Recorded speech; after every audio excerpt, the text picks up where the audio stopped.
Hey there, sports fans. How are you? Excited? So am I. Welcome to the 10 Yards Back YouTube channel for this, my predictions for the big dance, baby. The grand final of the 2025 Betfred Super League season. Can you believe it? We've got the Robins versus the Warriors in the big dance. I can't believe it. It's always bittersweet, isn't it? The final. You watch all the build-ups and listen to YouTube videos about predictions that people may or may not have, and you just build it up, and then when it's over, you get yourself an Ashes series this year, don't you? Right. The game in hand. Robins versus Wigan. Let's see how we got here. First off, the bottom four of the top six, not quarterfinals, eliminator round. We had the Leigh Leopards versus the Trinity, the Trin. 26-10 to the Leopards. Good game that. Leopards really showed their mettle. Two former championship sides in the mix in the top six there, and that's kind of sort of the theme, isn't it, for the playoffs this year? We've got Wakefield and Leigh. Perennial championship. Well, no, Trinity spent some time there. Leigh, a perennial championship side. Hull KR, the Robins, also spent some time in the championship, didn't they? That season back there. Other eliminated final, Leeds versus Saints, 14-16. Saints with the moment, the try of, not the decade, but definitely the try of the season. With the left to right, wide to right try against Leeds there, just pipping it. Then we come to the semis. Leigh versus Wigan. To be honest, I thought the better side lost that night. I think that Leigh probably could have done with being in the final there. And what a final that would have been. But 18-12 it was to the Warriors. Was it 18-12 or 18-6? Can't remember. And then the other semi-final, Hull KR basically folded Saints like a napkin, like they've done 3 times already this year. So that's the fourth and final meeting of the Saints and the Robins. And God, were they pleased. News just in, of course, yesterday, at the point of recording this, that Paul Wellens will not be the St Helens coach next year. So maybe Willie Peters can fold a different coach next year. Who knows? But all that is to say, that brings us to the big stage on Saturday. 6 p.m. kickoff. The Robins versus the Warriors. The 21-man teams are out. The selection squad is out for each of these. So let's have a look at how I think each will shape. So for the Robins, I think, it's largely unchanged with one exception in that Noah Booth, young Noah Booth, makes his way into the selection squad there. That one's for you, Simon. Makes his way into the selection squad. Is that strategic?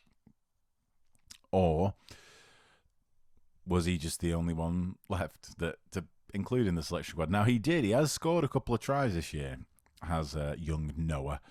But I don't think he'll make it onto the arc. This is how I think they'll shape up.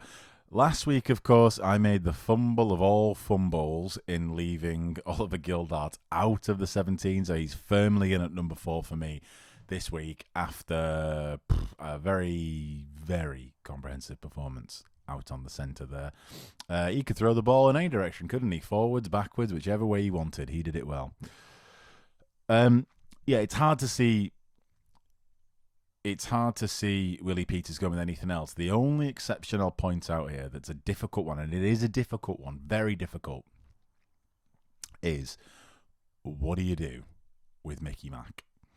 I've got him on the bench because of what Willie Peters said last week about coming into the semis. He said if Mickey Mack is healthy, he'll start. He's our starting hooker if he's healthy.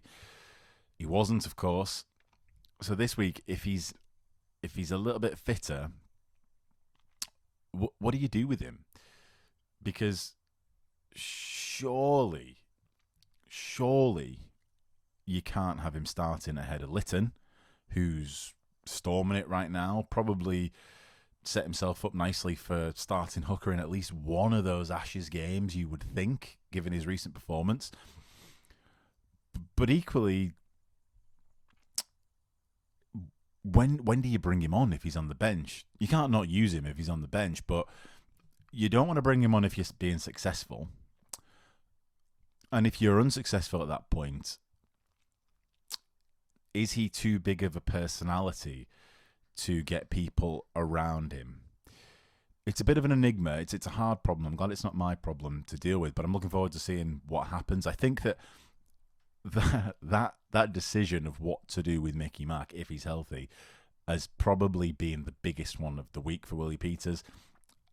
And I'm looking forward to seeing what happens. I think the rest of the bench, the rest of the team, look, you've got basically all the try scorers there. I've obviously left Noah Booth out of my 17-man squad, 18-man squad. But everybody else can score tries from wherever they want, can't they, really? There's a lot of try-scoring potential in this team. Very exciting team to watch.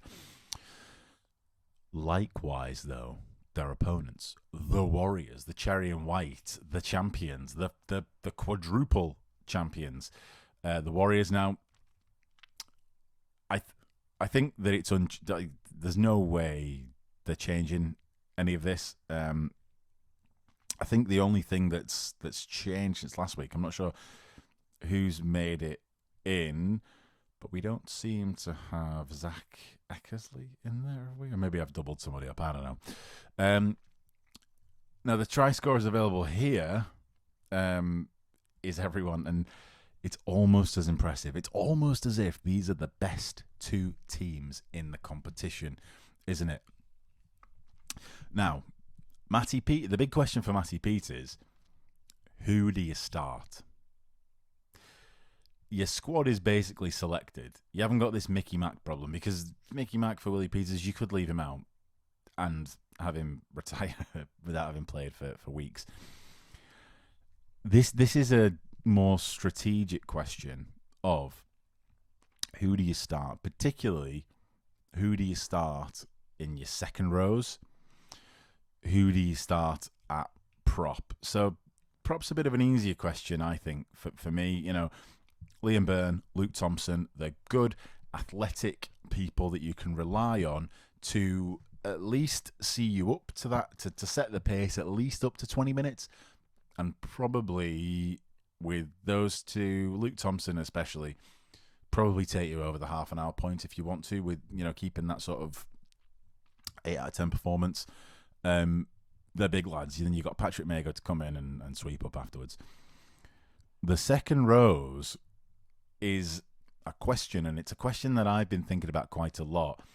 Last week, Junior December started on the bench, and I think it's fair to say that he's sort of dropped off form a little bit, hasn't he, in the recent weeks, Junior. I call him Junior. You know, he started to chance his arm a little bit and not quite pull things off. I feel like there was a moment there where people just sort of realised how to tackle him. Maybe he's not quite getting the space that he once had. You know, maybe the balls haven't been, the passes he's getting haven't been as right. But either way, something's happened to Junior where, you know, all those tries, 11 tries, they feel like a distant memory, really, for Junior. So, and who you start here, I think, dictates how he's going to try to set the pace for the game. I think it is up to Wigan to set the pace for this one. I think if Hull come out all guns blazing, they've got the defensive prowess to slow them down. If Hull come out all guns blazing and they want to play match fire with fire and try and exhaust them, they've also got the firepower to do that as well, with French, Field, Wardle, Marshall. You know, those real cutting-edge attacking players. So that's Matty Peat's problem. Let's just compare the two teams head-to-head in the stats. all season, there's not really a lot in it, except for one area. And this is averaged out all season, so all games against all opponents all season. And the only place really that that Hull KR really rise above Wigan is in the meters made. Now, bear in mind this is averaged. So, if you took a handful of games and said that, like, if this was at the end of the season and Hull KR had 100 more meters than Wigan, you go, all right, well, what's that, like 3 meters a game? But what this telling you is that over 27 weeks, Hull KR have consistently made about 100 more meters than Wigan per game, meaning they like to be on the front foot, they like to get out there, they like to attack a lot more. There's another stat there that's probably not really worth mentioning, to be honest, but it's runs from dummy half. Now, that's going to come into play when I discuss the tactics for the game. But runs from dummy half, it's just the game that they're playing. The Robins recently have been a very hooker, dummy half-led attack, whereas Wigan tend to rely on those halves, the full-back, to get the ball out and play the ball around, don't they? So, these are the all-season stats. An interesting thing is if you look over the last 6 weeks of the season, and it tells a bit of a different story. Of late, Hull KR have been making about 30 metres less than Wigan. Now, the opposition they've faced, all right, I think it's about similar. They've both played Leigh, both played Hull FC, both played Saints. So the opposition's kind of similar there. So the question is, are Hull in a bit of a dry spell? And is that game against Saints last week just them doing their thing against Saints? Because it was the same strategy, wasn't it? They beat Saints last week in the same way that they beat Saints every week. Whereas Wigan beat Leigh in kind of a different way. They were sort of patient. They sat back. They let Leigh come at them. They handled it with a mixed reaction, but then they pounced when they had to, and they operated in a playoff manner. So that's the question. Where is the form here? Is it with Hull? Is it with Wigan? I don't know. But it leads us to discuss what is going to happen here. Now, again, Saturday, tomorrow, at the time of filming this, both teams take the field. We've got 1 versus 2. Very little separated them at the end of the year. It looked like Hull KR were going to run away with it. The Robins are going to run away. But like I said, that slight dip in form towards the end of the season has brought them together. Like a grand final, for me, is different to a regular league game. It's bigger. It's faster, stronger. It's more exciting. There's pressure. You've spent all week preparing for this, but you spent all season looking at it. So you can wind yourself up. Wigan have been here a lot. There's a lot of experience in that Wigan team. And comparatively, not that much experience in the Hull KR team. Yes, they were here last year, but that all plays into it. And I think when you watch a grand final, you see that first 20 minutes of the game, that's important in every game, but it's extra important in a grand final. You have to be able to sit in that 20, and if it's going your way or not, play the same game. Keep to the script. Stick to the script that you came here with. Do not change. Do not try for a breakaway try that it may or may not be on, because you don't want to risk that toppling over and coming back at you. A question that I've been asking myself all week is, who are the game breakers? Who can, in a game where you've got two teams that I basically just said then are identical. You know, I mean, look at the points for, the points against, the average scored here. everything lines up right down the middle, 50-50 basically. So who are the players that can break you out of this? They've got one each, basically. Field, Lewis on either side. French, Lewis.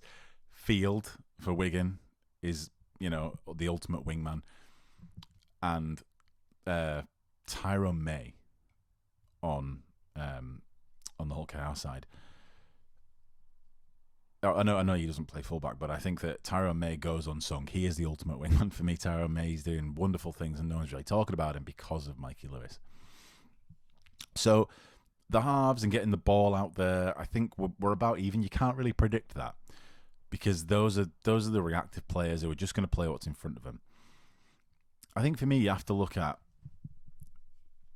the bits in the middle of the middle.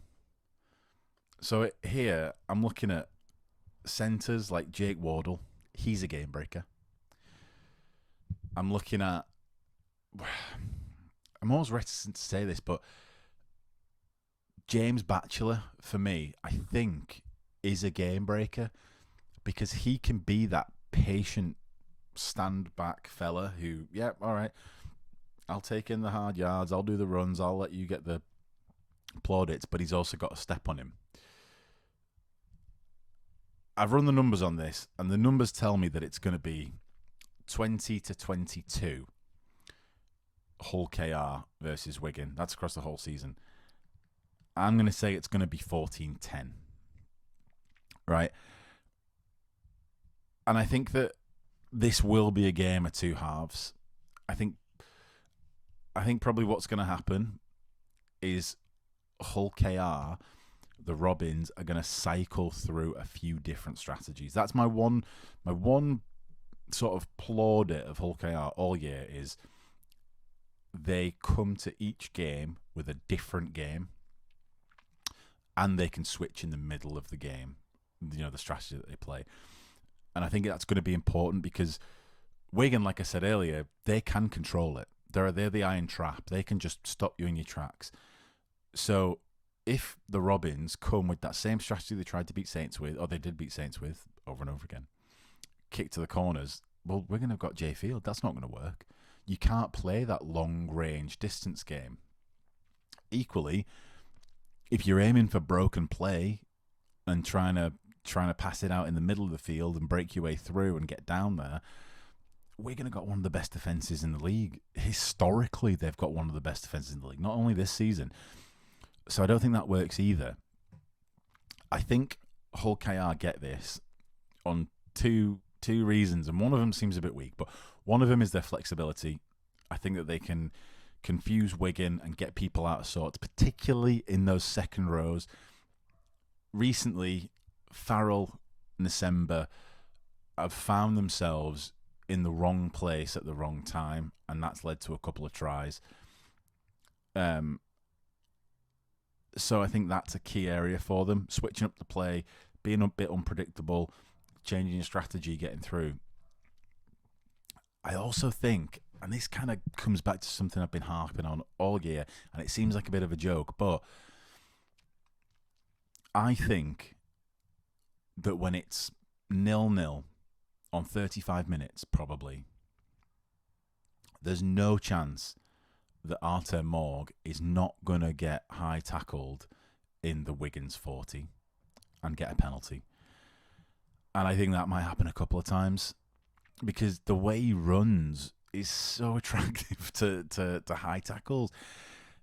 The games are being reffed very openly recently, but I think 14-10, and I reckon that 6 of those 14 points might even be penalties. Right? That's what I think. That's how it's going to go. Who's going to score first? Probably Jake Wardle or Adam Kieran, one of those two centres. Who's going to get man of the match? I really hope it's Tyrone May. Tyrone May has done wonderful things this year and has got nothing. So for my man of the match, I'm hoping Tyrone May or bloody hell, if Jack Broadbent could pull it off. My boy, Jack Broadbent. I'd really like that. You may notice I'm not talking about Wigan that much. It's because to me, a Wigan victory is uninteresting. And I'll be sat here on Monday talking about how well they did and how it was perfect and how they executed it really well. And I'm glad that they won 3 times in a row. But for right now, I hate to say I'm a Robin right now. So let me know what you think.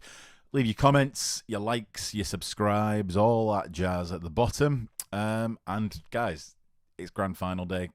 Enjoy it.